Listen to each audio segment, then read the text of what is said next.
Vamos falar de coisa boa, vamos adoçar nossas vidas com Raquel. Seja bem-vinda. Raquel,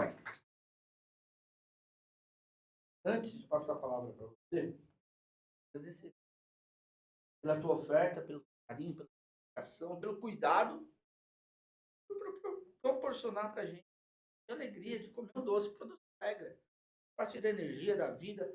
Tem um hormônio chamado dopamina. O açúcar, ele tem um termo dopado, estou dopado, né? Então, um doce diferente de outras coisas, não. Qual foi seu, minha querida? Espera aí. A gente tem que surpreender as pessoas às vezes. Nesse momento, eu peço a atenção de vocês para essa nobre mulher que aqui está, uma amiga fantástica, sócia, que há um longo tempo nós estivemos juntos numa jornada no ateliê que ela tem. Uma profissional sem igual, que vocês façam questão que numa jornada consiga entender. E antes que você comece a falar, Raquel, eu gostaria de mostrar para vocês uma pequena arte que representa uma grande parte da vida dessa mulher que eu conheço a fundo, amigo muito próximo. Então, só dá uma olhadinha, né, Raquel, aí inclusive para você, interessante, que representa Raquel Regina.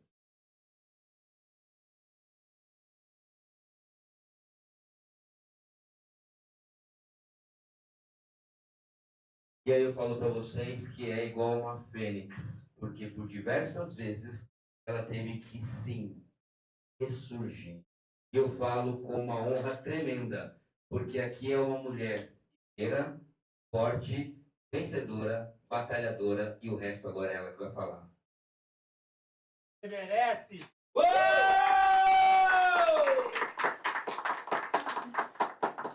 Gente, sem palavras, né? Primeiro para palestrar depois da Leila, né? Depois de toda essa emoção. E agora vem o Edmilson e acaba comigo. Ele sabe o tanto que eu sou chorona. Ai, gente, gratidão. Para mim, estar aqui nesse palco é como um pódio, não é só simplesmente um palco. Alguns aqui já me conhecem, outros não. Para quem não me conhece, a doce arte de empreender. Eu sou a Raquel Ribeiro, eu sou mãe da Gabi, do Breno, da Laura e da Júlia. Eu sou vovó da Valentina. Esses são os meus bens mais preciosos que eu tenho. Eu sou fundadora, proprietária do Ateliê Delícias Kel. Eu sou formada em enfermagem, eu sou formada em eventos, confeitaria profissional. Eu sou palestrante, coautora do livro Autoridade Inabalável. Hoje eu levo amor em forma de doce para as pessoas, mas a minha vida nem sempre foi tão doce. Eu vim de uma família muito humilde, de seis irmãos. Meu pai trabalhou varrendo rua, se aposentou varrendo rua. Ele é o meu orgulho como pessoa. A Leila fez eu refletir um pouco sobre algumas coisas e eu tenho muito orgulho dele. A gente passou muita dificuldade quando a gente era pequeno, mas o tempo foi passando e com 12 anos eu tive meu primeiro contato com a confeitaria, que foi onde a minha irmã mais velha, ela me chamou para a gente fazer um cursinho de ovos de Páscoa. E meu pai sempre acreditou na gente e ele foi lá e vendeu vários ovos para a gente, foi sucesso. Quando eu tinha mais ou menos uns 14 anos, a minha irmã também ficou noiva, chamou uma boleira, fez um bolo gigante, e aí ali eu já me apaixonei pela confeitaria. No ano seguinte eu engravidei da minha primeira filha, e aí nasce uma mãe, nasce uma confeiteira, nasce uma decoradora e assim vai. E desde então eu sempre fazia os bolos da família. Passado-se um tempo, eu entrei, eu gostaria de falar toda a minha trajetória, mas como o tempo aqui é curto, eu vou passar para a parte que eu quero realmente focar. Eu entrei no Hospital M. Boemirim na limpeza, e meu pai achou um absurdo eu entrar na limpeza, sendo que eu tinha estudos. Eu falei, pai, o difícil é entrar, mas eu vou entrar e depois eu subo. Quando eu entrei, passados esses 7 meses, eu consegui ir para onde eu queria, que era para o atendimento, para a recepção. E de lá eu só fui crescendo e fui para a hospitalidade, onde era a parte lúdica do hospital. E aí lá eu levava biblioteca para os pacientes, eu cantava parabéns para os pacientes, eu levava o exame de pezinho, fazia ações sociais lá dentro. No dia das crianças, a ação mais linda que eu fiz lá dentro foi levar fantasias, Branca de Neve, entre outras, e a gente ir em cada leito, conversar com as crianças, fazer a alegria delas. E sabe o que você vê? Uma criança com colar cervical tentando levantar para ver a gente, para ter contato com a gente, ou uma criança entubada, uma criança com catéter, e ela levantava para ver a gente e feliz, e aquilo ali era a nossa felicidade, porque eu gosto de levar alegrias para as pessoas. Eu fiquei por 12 anos lá dentro. Lá eu cresci muito, apresentei um projeto para o Albert Einstein, eu ganhei em primeiro lugar na hospitalidade. Só que lá dentro eu conheci uma pessoa que eu fiquei 10 anos com essa pessoa. Eu vivi um relacionamento abusivo, onde eu tinha, entre essas e outros, palavras que eram proferidas contra mim. A mais marcante para mim que tem aí é lixo, e você vai morrer de fome vendendo bolos. E porque ele nunca acreditou em mim. E ele me colocava como lixo e eu me sentia realmente como lixo. E além das palavras, vai muito, muito mais além, porque quem conhece um narcisista sabe como ele é persuasivo. E ele faz você se sentir culpado por diversas situações. E era assim que eu me sentia, culpada. Porque assim, meus 2 primeiros filhos não são desse casamento.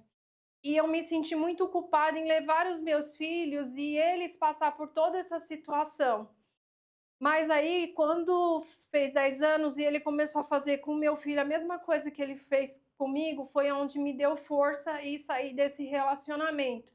E aí eu quero mostrar para vocês que a palavra que mais me marcou, você vai morrer de fome vendendo bolo. Essa época aqui é o meu livro, de coautoria com os meninos, com o Hugo, com o Gerson e com o Edmilson. Eu sou palestrante, eu estou aqui palestrando.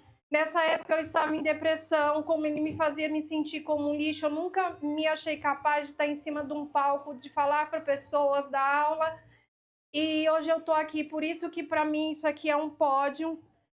E hoje eu consigo contar tudo isso sem chorar. Porque assim, tenho traumas, tenho lembranças, tenho cicatrizes ainda, mas não como eram. E antes eu só chorava. E hoje não, eu consigo levar isso para as pessoas, consigo colocar para fora. E eu fui de um relacionamento tóxico para uma empresária de sucesso. Eu trouxe aqui algumas fotos. Nessa época eu estava em depressão. A maioria desses sorrisos, o Edmilson me acompanha, na maioria deles não eram verdadeiras, porque para mim nada disso aqui fazia sentido. Eu não morri de fome. Eu fui para a Mansão Ferrara e ver o meu logo passar lá, algo que eu idealizei muito naquele telão para diversos artistas. Para mim foi, sabe, mais um pódio. E aqui eu trouxe alguns. Meu logo aqui é Expo Alphaville. Não sei se alguém aqui conhece, mas lá é onde são negociadas mansões e iates, e as mansões nem são no Brasil, são fora. E olha o meu logo aqui, onde é que estava, no meio dos grandões. No meio dos grandões. Depois de eu ter saído desse relacionamento, eu fiz podcast, eu tenho 4 e-books, eu lancei meu livro, eu fui na televisão, fiz diversos eventos já em Alphaville. Já dei várias palestras e hoje eu estou aqui para contar para vocês, porque tudo que ele falava lá não era sobre mim, era sobre ele, só que ele queria que eu me sentisse daquela forma. E hoje eu não me sinto mais assim. Todas aquelas palavras são passadas, porque do lado do meu espelho tem 43 eu sou.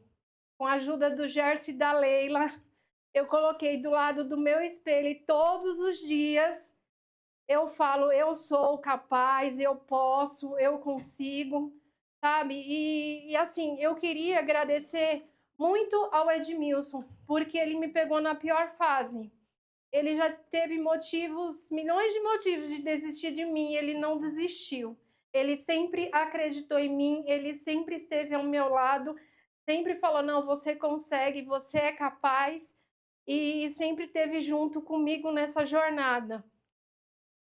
E aí eu quero perguntar para vocês como vocês estão contando a história de vocês, como vítima ou superação. Hoje eu conto como superação, porque para mim foi muito difícil sair desse relacionamento, porque eu tinha dependência emocional e eu tinha normalizado tudo aquilo que eu passava. Meus filhos falavam, amigos falavam, olha, você está vivendo um relacionamento abusivo. E eu falava, não, ele vai mudar. A igreja também fazia eu acreditar que ia mudar.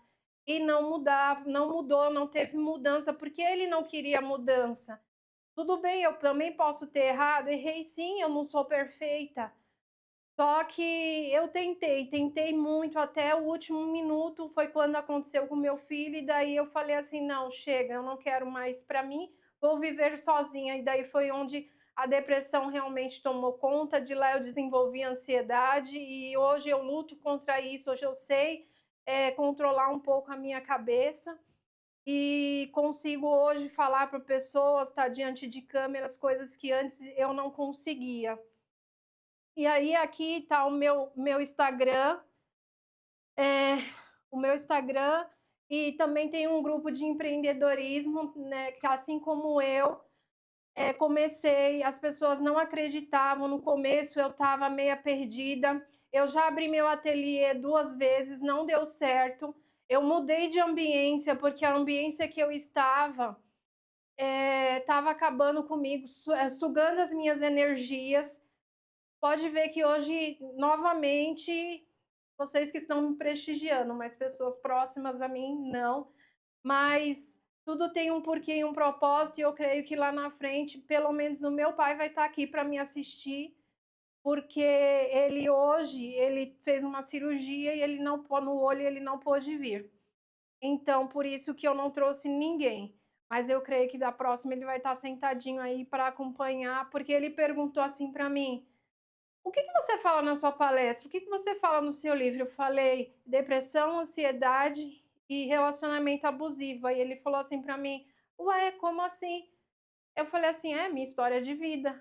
Aí ele falou, eu não sabia. Eu falei, quem é depressivo não mostra.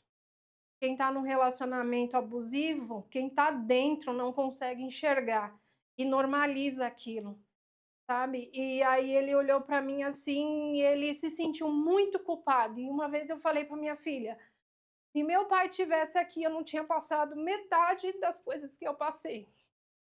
Porque ele sempre acreditou na gente. Lá atrás, quando eu tinha 12 anos, e eu fiz aqueles primeiros ovos de Páscoa, ele foi o primeiro a acreditar na gente, em mim e na minha irmã. E aí ele foi lá e vendeu. E hoje ele faz a mesma coisa comigo e com a minha irmã mais nova, que nós duas somos confeiteiras. E ele vai lá, ele divulga, ele comenta todas as postagens, sabe? Ele tá sempre ali para apoiar a gente e dizer que a gente é capaz, que é gostoso. A minha netinha também é a coisa mais linda. Ela chega lá, tô começando o bolo, vovó, seu bolo tá tão lindo. Interesse, que ela gosta de chantilly. Mas, sabe, essas coisas motivam, sabe? E meus filhos mais velhos nem sempre estão ali, acredito que por rancor. Já pedi perdão para eles quando eu tive o desbloqueio lá em 2023, no meu desbloqueio na dinâmica do caixão. Dói eu falar que naquela época eu não conseguia abraçar minha filha de 5 anos, por conta desses bloqueios que eu tinha, dessas questões emocionais, por conta desse relacionamento, e eu achava que eu não era capaz de amar ninguém, porque eu não recebia amor, eu só recebia xingamentos, então eu não sabia dar amor. E aí hoje eu digo todos os dias que eu amo meus filhos, que eu amo meus sobrinhos, que eu amo a minha mãe, que eu amo meu irmão, que eu amo meu pai. Hoje eu consigo, quebrei essas barreiras, e para mim não foi fácil. Não foi fácil eu, como mãe, não abraçar os meus filhos, principalmente a minha filha de 22 anos. Ela me culpava muito. O meu filho hoje também tem vários bloqueios, por conta dele ter passado todos esses traumas dentro de casa. E, assim, é um trabalho de formiguinha com ele, porque ele não é uma pessoa muito fácil, mas eu creio que um dia ele vai me perdoar. E, devido a tudo isso, também eu passei uma fase bem difícil, e onde eu tive que tomar uma decisão muito, muito, muito difícil. Foi entregar minhas 2 filhas menores para o meu ex-marido, porque nessa época foi uma situação muito difícil e eu não queria que elas passassem por aquilo. Minha filha pequena precisava fazer uma cirurgia e eu não tinha condições de comprar os remédios e nem as coisas que ela precisava comer. E aí eu conversei com ele, porque diferente dele ter sido um péssimo marido, ele é um excelente pai. Eu conversei com ele e falei, olha, eu preciso que você tome conta da Laura pelo menos por um período. E ele aceitou. E elas vivem muito bem lá, melhor do que elas ter passado o que eu passei. Eu tinha escrito uma carta, eu estava decidida a acabar com a minha vida, por tudo que eu estava passando. E aí eu tomei uma decisão, entreguei elas, deixei meu filho, que tinha 17 anos, com a irmã mais velha, e falei, eu vou sair dessa casa. Eu peguei, deixei a minha casa para minha filha mais velha, eu não pagava aluguel, e resolvi pegar minhas roupas e um colchão e sair para um lugar bem distante, onde ninguém me conhecia, e fui pagar aluguel. Chegando lá, a tristeza começou a tomar conta de mim, e eu comecei a pensar, se eu passasse essa faca no meu pescoço, se eu enfiasse ela no meu coração, como é que ia ser? Eu conseguiria? No dia que eu resolvi que eu ia comprar chumbinho, eu tive uma crise de ansiedade muito forte, eu fui no posto só para atualizar os meus dados. Chegando lá, eu perguntei para o menino, eu poderia passar para o médico? Ele falou assim, só se você tiver alguma coisa. Eu comecei a chorar. E aí ele pegou e falou, não, você pode. Aí a enfermeira parou, ouviu tudo que eu estava falando. Ela passou a situação para o médico. Chegou lá, o médico falou, Raquel, você vai tomar um diazepam, vai ficar sentada nessa sala e você não vai poder sair daqui. Aí eu falei assim, tá bom. Daqui a pouco começaram a colher um monte de exames, a ambulância tá chegando. Eu falei, como assim? Eu fiquei assustada, porque eu fui lá no posto atualizar os dados, chamaram a ambulância, eu não tinha dinheiro, não tinha bilhete, eu estava de chinelo, ninguém me conhecia naquele lugar, meu celular estava a 3%, eu só avisei o Edmilson que eu estava naquele lugar, ninguém mais sabia. E aí eu peguei e conversei com a menina, ela falou, eles só levam, não trazem de volta. E aí a médica veio conversar comigo que eles iam me internar, eu falei, não. Aí eu peguei, fui lá fora, fingi que estava conversando no celular, e fui embora para minha casa. Meu celular começou a tocar, coloquei o celular para carregar, começou a tocar a Secretaria da Saúde, eles desesperados atrás de mim, porque a ambulância já estava lá para me levar. Aí eu falei assim, não vou ficar nesse lugar não. Aí no outro dia, me tranquei em casa, no outro dia quando eu saí, a gente de saúde estava lá na minha porta, ela, você sabe por que eu tô aqui, né? Eu olhei para ela e falei, sei. Ela falou, sobe no posto e vai ver seus exames pelo menos. Quando eu subi lá, eu estava com uma anemia bem profunda, virando leucemia já. Eu tinha várias manchas roxas no corpo. E ali eu comecei a meditar na minha vida. Eu não tenho mais nada, eu perdi minha casa, filhos, estou com uma doença, não tenho nada em casa. E aí, como que eu vou me tratar também se eu não tinha nem a geladeira e um fogão? Só que Deus, Ele cuidou de mim nos mínimos detalhes. Eu fui lá e tomei a primeira dose de ferro na veia. Nisso ele fez diversos exames e eu tomei a primeira dose de ferro na veia. E aí foi onde eu já comecei a me sentir melhor. Tanto as minhas emoções, porque o médico falou para mim, quanto a anemia está mais baixa, pior fica as suas emoções. Então a ansiedade e a depressão estavam bem forte por conta disso. E foi aí onde eu comecei a me fortalecer. E nisso eu me afastei de todos os grupos, saí de todos os grupos. E falei que eu não queria mais andar com essas pessoas. Só que daí eu fui ficando triste. O Edmilson sempre conversando comigo, vamos, vamos, vamos. E daí eu fui. E aí, quando eu estava lá prestigiando os meninos que iam para palestrar, o Hugo, o Edmilson, e aí eu comecei a conversar com o Marcos, com o Dr. Hugo. Aí eu falei assim, gente, é com esse povo que eu quero estar. E aí eu dei um salto assim gigantesco. Hoje eu já estou em outra casa melhor, maior, com todos os cômodos arrumados, sabe? Hoje a minha vibração é outra, hoje a minha energia é outra. E assim, tenham pessoas do teu lado que te incentivam. Às vezes, por uma palavrinha, eu pensei em desistir de palestrar aqui. Só que eu ouvi uma palavrinha. Você palestrando, você vai subir de nível. E faz todo sentido. A Leila, ela... Por essa palavrinha, você vai subir de nível. Eu falo, Leila, eu subi de nível. Eu subi de nível.